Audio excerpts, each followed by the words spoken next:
Everyone, today again हम continue करेंगे अपनी रीडिंग को। और पिछले वीडियो में, पिछले कॉन्वर्सेशन में हमने बात की थी पीरियड पॉवर्टी के बारे में।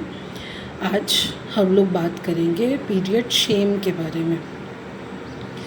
लूसी पीच इसको इस तरीके से समझाती हैं, जैसे अगर मैं इसमें अपना थोड़ा सा अंडरस्टैंडिंग डालूँ तो अगर मान लीजिए I am very upset at some time और एनी टाइम, और मुझे इतनी आज़ादी नहीं है मेरे घर में या मेरे सर्कल में कि मैं अपने जो नीड है कि मैं एक्सप्रेस कर पाऊँ कि मैं बहुत ज़्यादा परेशान हूँ, मैं बहुत ज़्यादा अपसेट हूँ, बिकॉज़ मुझे पता है कि ये मेरी नीड पूरी नहीं होने वाली है। Nobody is going to there for me to console मी।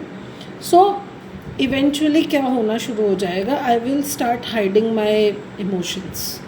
और ये शायद हम सबके साथ इशू है कि जब हमें कोई चीज़ चाहिए और वो हमें नहीं मिलती है, eventually we start building shame for that.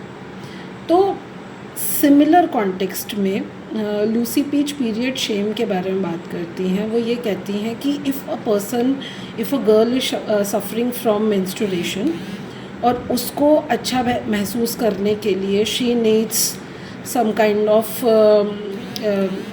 हम बोल सकते हैं चीज़ें उसको चाहिए to cope up with that phase, तो उसके पास अगर वो नहीं है, eventually she will have period shame, and it's a vicious cycle, because if I'm ashamed about something, of course I'm not going to talk about it in public, और जब तक किसी चीज़ के बारे में बात नहीं होगी, उस पर डिबेट्स नहीं होंगे, उसका सल्यूशन निकालना बहुत ज़्यादा मुश्किल हो जाता है।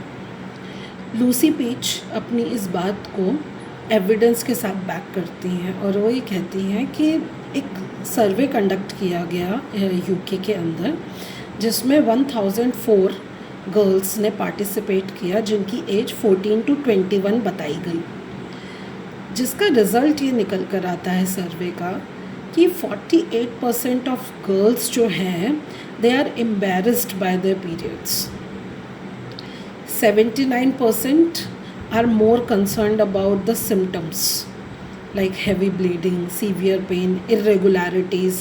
उनका दिमाग इन्हीं सारी चीज़ों में ज़्यादा घूमता है।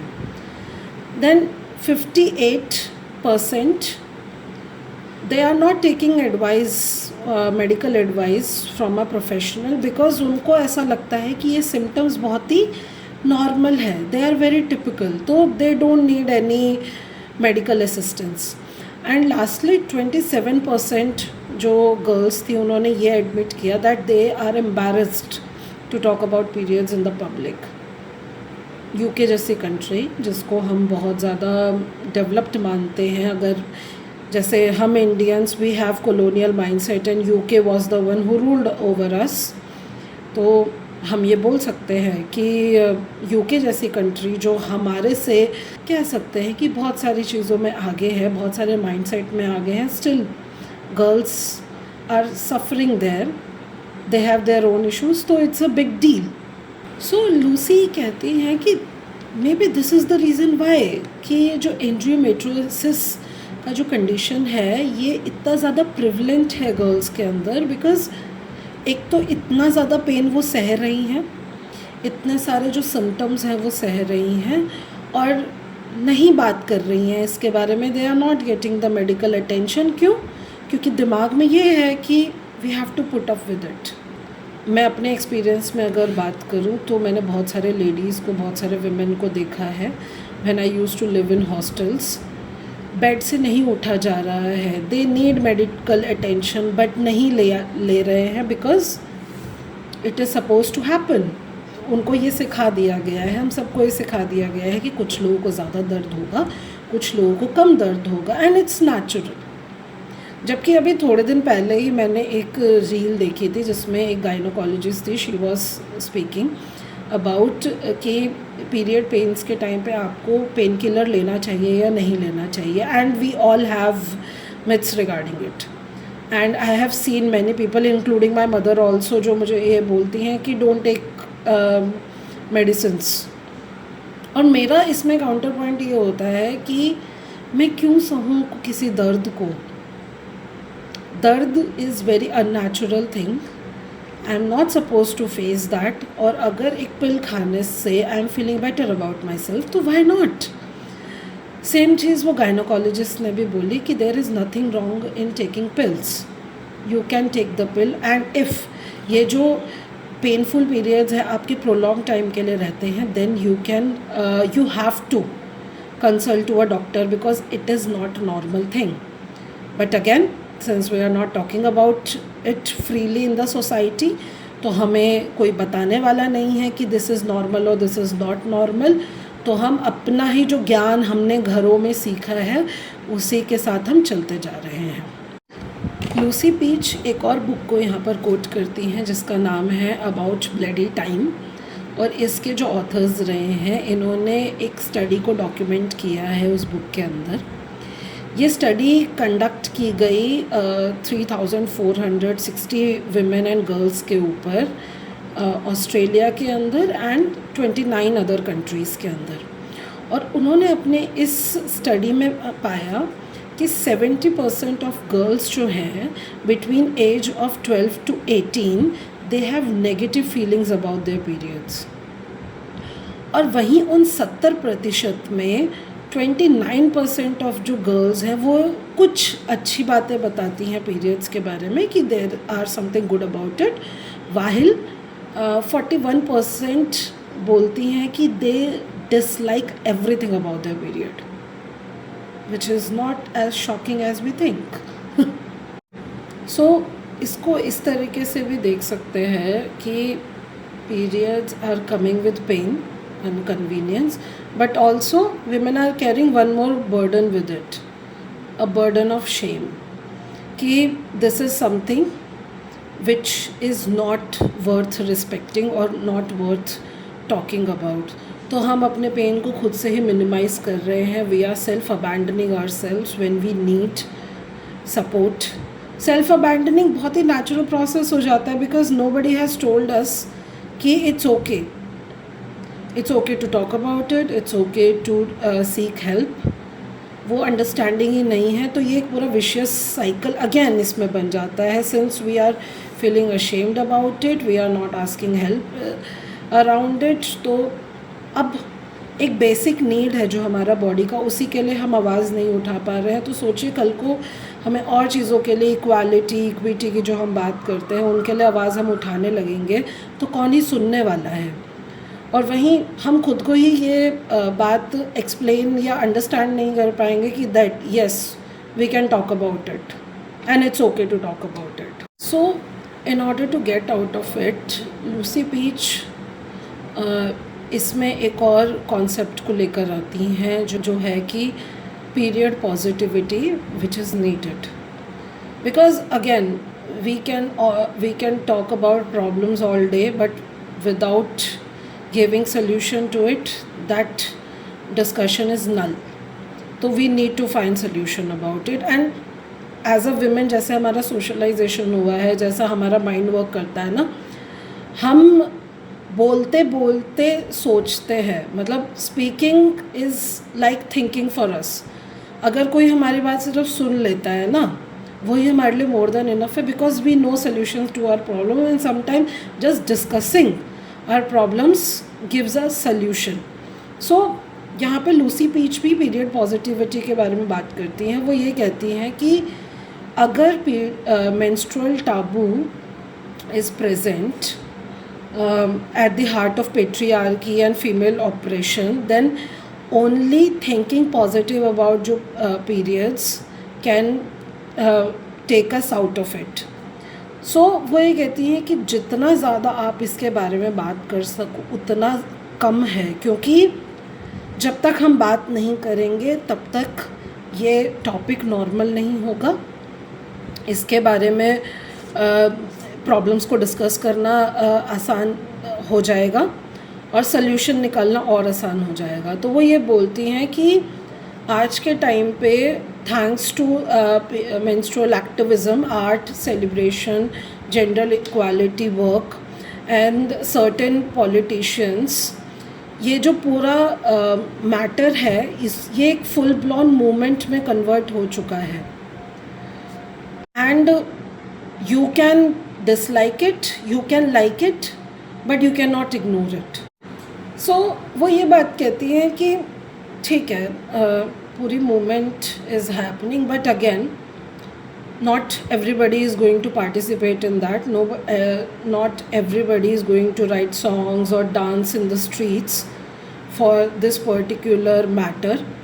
And वो कुछ examples भी यहाँ put on करती हैं, जैसे there is an artist किरण गांधी. उन्होंने क्या किया था कि she ran a London marathon while free bleeding. दूसरा there is another artist Sarah Levy. इन्होंने क्या किया था, बहुत सारे पॉलिटिशियंस के पोर्ट्रेट पे पीरियड ब्लड को उन्होंने शो किया था. ठीक है, तो वो ये कहती हैं कि not everybody is going to do that, और हर कोई ये करना नहीं चाहता या हर कोई ये कर भी नहीं सकता है. बट हाँ, हम ये बोल सकते हैं कि things are happening, changes are coming, and we are starting to seeing more women coming to power and taking full responsibility of it.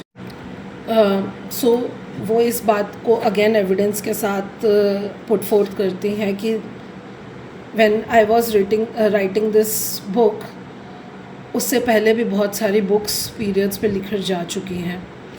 We have many new apps जिससे हम अपने पीरियड्स को अपने वर्कआउट्स के साथ सिंक कर सकते हैं. डॉक्यूमेंट्री बनी है about periods which has won an Oscar. She also talks about Sabarimala temple का जो पूरा इशू रहा है. As a Indian we can relate to that, जहाँ पे menstruating women were denied of entry, और कैसे many women came together and made a women wall against this custom. तो इसके बारे में भी वो बात करती हैं. और she also talks about कि how men are also participating in such kind of movements. So as ये पूरा menstrual taboo है, इसको challenge किया जा रहा है, and we are coming towards period pride. तो since मान लीजिए कि किसी सोसाइटी में ये पीरियड shame का पूरा इशू सॉल्व हो गया है, तो उसके बाद क्या होता है कि they move to next issue. यहाँ बात की जाती है कि जो नॉन बायोडिग्रेडेबल वेस्ट जनरेट होता है ये पीरियड्स की वजह से, उस पर अब बात आ चुकी है कि कैसे हम इन्वायरमेंट को सेव कर सकते हैं वाइल ब्लीडिंग. तो now people are moving towards more biodegradable options, whether they are reusable products, या हम मेंस्ट्रुअल कप्स के बारे में बात करते हैं. तो हम ये बोल सकते हैं कि हमने जैसे अपने बेसिक नीड्स को यहाँ कंप्लीट पूरा कर लिया. Like we came out of the period shame because we had all the amenities to go through with that. उससे बाहर निकले, पीरियड प्राइड पर पहुँचे, now we are trying to solve the world problem. So इस pride के बारे में वो एक और एग्जांपल देती हैं. वो एक एक्टर, सॉन्ग राइटर, एक्टिविस्ट हैं वेस्टर्न ऑस्ट्रेलिया में, डेला री मॉरिसन. उनके बारे में बताती हैं कि एक टाइम पे डेला ने ही उनके साथ ये स्टोरी शेयर किया था कि when she was driving across the desert, और बहुत देर गाड़ी चलाने के बाद उन्होंने थोड़ी देर अपनी गाड़ी रोकी और वो थोड़ा डेज़र्ट के ऊपर गई. वहाँ she wanted to relieve herself. तो जैसे ही वो बैठती हैं, क्राउच करती हैं, she can see red blood on the desert. वो ये बोलती हैं कि फर्स्ट अर्ज तो मेरे दिमाग में ये आया था कि I want to start crying because I don't want to experience that. But as she washed her blood on the ground on the red desert, she started smiling to herself because she felt pride in that. तो इसमें Lucy peach ये कहती हैं कि अगर कोई भी girl है जो एक कल्चर में बड़ी हुई है जहाँ मेंस्ट्रुएशन इज़ वेरी नॉर्मलाइज्ड, तो वो धीरे धीरे मेंस्ट्रुएशन को एज अ पावर भी देखना स्टार्ट कर देगी कि कौन कौन से गिफ्ट्स ये पीरियड्स हमारे लिए लेकर आते हैं और कैसे उस सारी पावर को, सारे गिफ्ट्स को अपने बेहतरी के लिए इस्तेमाल किया जा सकता है.